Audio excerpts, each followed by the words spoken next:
தேவனுடைய திருநாமம் மகிமைப்படுவதாக. மீண்டுமாக இந்த அருளுரை துளிகளின் வாயிலாக உங்களை சந்திப்பதிலும் உங்களோடு தேவனுடைய திருவார்த்தையை பகிர்ந்து கொடுப்பதிலும் நான் மகிழ்ச்சி அடைகிறேன். இன்று நம்முடைய சிந்தனைக்காக நான் எடுத்துக்கொண்ட வசனமானது நாம் ஏற்கனவே கடந்த வாரத்தில் சிந்தித்த பகுதியில் இருக்கின்ற ஒரு வசனம்தான். அதாவது ஆதியாகமம் 11வது அதிகாரம் அதில் 4வது வசனம். பின்னும் அவர்கள், நாம் பூமியின் மீதெங்கும் சிதறி போகாதபடிக்கு நமக்கு ஒரு நகரத்தையும் வானத்தை அளாவும், அதாவது தொடும் சிகரமுள்ள ஒரு கோபுரத்தையும் கட்டி நமக்கு பேர் உண்டாக பண்ணுவோம் வாருங்கள் என்று சொல்லி கொண்டார்கள். இது நோவாவின் சந்ததியினர், வம்சாவளியினர் சொல்லுகின்ற ஒரு காரியமாக இந்த வசனம் காணப்படுகிறது. இங்கே நாம் கவனிக்கிறோம், நாம் பூமியின் மீதெங்கும் சிதறி போகாதபடிக்கு இங்கே இருப்போம், ஒன்றா இருப்போம் அப்படின்னு அவங்க சொல்லுவதை நம்ம இங்கே பார்க்குறோம். இது ப்ராக்டிக்கல் லைஃப்பில், நடைமுறை வாழ்க்கையில் இது நல்லதாக தோணும். பிரிந்து போக வேண்டாம், ஒன்றாக இருப்போம் அப்படின்னு சொல்லுவது ஓகேங்களா. ஆனால் இங்கே நீங்கள் கவனிக்கணும், இந்த கூற்று தேவனுடைய கட்டளைக்கும் திட்டத்திற்கும் எதிரானது என்பதை நாம் இங்கே முதலாவது அறிந்து கொள்ள வேண்டும். அதாவது பாருங்க, ஆதியாகமம் 9:1 தேவன் நோவாவின் சந்ததியினர் அல்லது நோவா இவர்களை நோக்கி என்ன சொன்னார் தெரியுங்களா? ஆதியாகமம் 9:1 பாருங்க. பின்பு தேவன் நோவாவையும் அவன் குமாரரையும், சேம் காம் யாப்பேத், ஓகேங்களா, குமாரரையும் ஆசீர்வதித்து, நீங்கள் பழுகி பெருகி பூமியை நிரப்புங்கள் என்று கட்டளையிடுகிறார். ஓகேங்களா. அவங்க என்ன செய்யணும்? பழுகி பெருகணும். அதே சமயத்தில் இந்த பூமியை அவங்க நிரப்பணும். பூமி எங்கும் அவர்கள் போய் வாழணும் என்பது தேவனுடைய திட்டம். ஆனால் இங்கே அவங்க என்ன செய்யறாங்க? இந்த 4வது வசனத்துல, நம்ம சிதறி போக வேண்டாம். அப்ப இது தேவனுடைய திட்டத்திற்கும் அவருடைய கட்டளைக்கும் விரோதமான போக்கு என்பதை நம்ம அறிந்து கொள்ள வேண்டும்.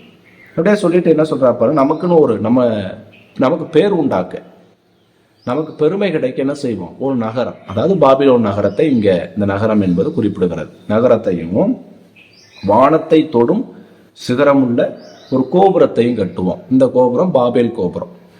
முக்கியமாக இந்த பேசேஜில் ஆதியாகமம் 11வது அதிகாரம் 1 முதல் 9 வரைக்கும் நம்ம பார்க்கிறதே இந்த பாபேல் கோபுர கட்டுமான பணியைத்தான். ஆகவே இந்த வானத்தை அளாவும் சிகரமுள்ள ஒரு கோபுரம் என்பது பாபேல் கோபுரத்தை என்ன செய்கிறது?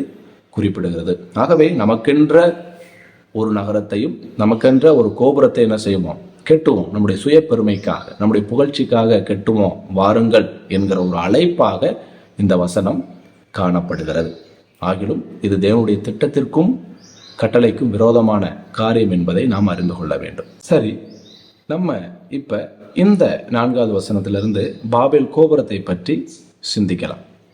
இந்த பாபேல் கோபுரம் என்பது நிம்ரோத் என்கிற மனிதனின் தலைமையில் கட்டப்பட்ட ஒன்றாக இருக்கிறது. இந்த நிம்ரோத்தை குறித்து வேதம் சொல்லுது, கர்த்தருக்கு முன்பாக பலத்த வேட்டைக்காரனாக இவன் இருந்தான் என்று சொல்லப்பட்டிருக்கிறது. இந்த நிம்ரோத் யாரு அப்படின்னு பார்க்கும் பொழுது, இவன் நோவாவின் மகனாகிய காமின் பேரன். நோவாவின் மகனாகிய காமுடைய பேரன் தான் இந்த நிம்ரோத். இவன் தலைமையில தான் இந்த பாபேல் கோபுரம் பயங்கரமாக மும்முரமாக கட்டப்பட்டது. அடுத்து பார்த்தீங்கன்னா, இதற்கு பயன்படுத்தப்பட்ட செங்கற்களினுடைய அளவு பார்த்தீங்கன்னா 60 மில்லியன் செங்கற்கள் இதை கட்டுவதற்கு பயன்படுத்தி இருக்கிறாங்க. அதாவது 6 கோடி செங்கற்கள் இந்த கட்டடத்தை கட்டுவதற்காக பயன்படுத்தப்பட்டிருக்கின்றன. அடுத்ததாக இதற்கு வேலை செய்த பணியாட்கள் எத்தனை பேர்னு பார்க்கும் பொழுது 6 லட்சம் பணியாட்கள் இந்த வேலையில ஈடுபட்டு இருந்திருக்காங்க. 6 லட்சம் வேலையாட்கள்.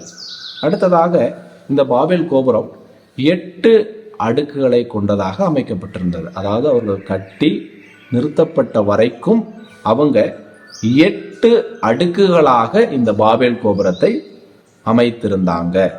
அடுத்து பார்க்கும்போது இதனுடைய உயரம், நிறுத்தப்பட்ட வரைக்கும் அவர்கள் கட்டின வரைக்கும் இதனுடைய உயரம் பார்த்தீங்கன்னா 290 அடி உயரம்.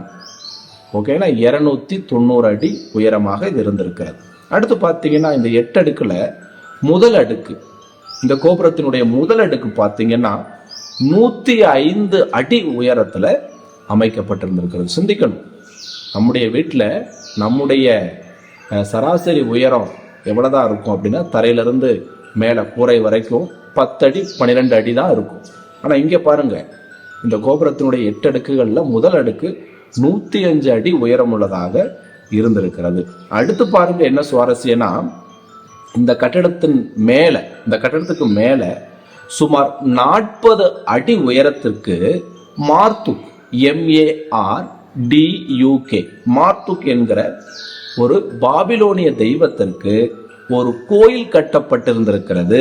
இந்த கோபுரத்திலேயே, இந்த கோபுரத்துக்கு மேலேயே மார்துக் என்கிற பாபிலோனிய கடவுள். இது பார்த்தீங்கன்னா பாபிலோனியர்களின் சீஃப் காட், பிரதான கடவுள், முதன்மையான கடவுள். அந்த கடவுளுக்கு இவங்க 40 அடியில இந்த பாபேல் கோபுரத்துக்குள்ள அல்லது கோபுரத்தின் மேல ஒரு கோயிலை கட்டி இருந்திருக்கிறாங்க. ஓகேங்களா? அடுத்து பாருங்க, இந்த கோயிலுக்கு, இந்த மார்துக் என்கிற தெய்வத்தினுடைய இந்த 40 அடி உயரம் உள்ள இந்த கோவிலுக்கு சுமார் 800 தாளந்து நிறையுள்ள தங்கம் பயன்படுத்தப்பட்டிருக்கிறது.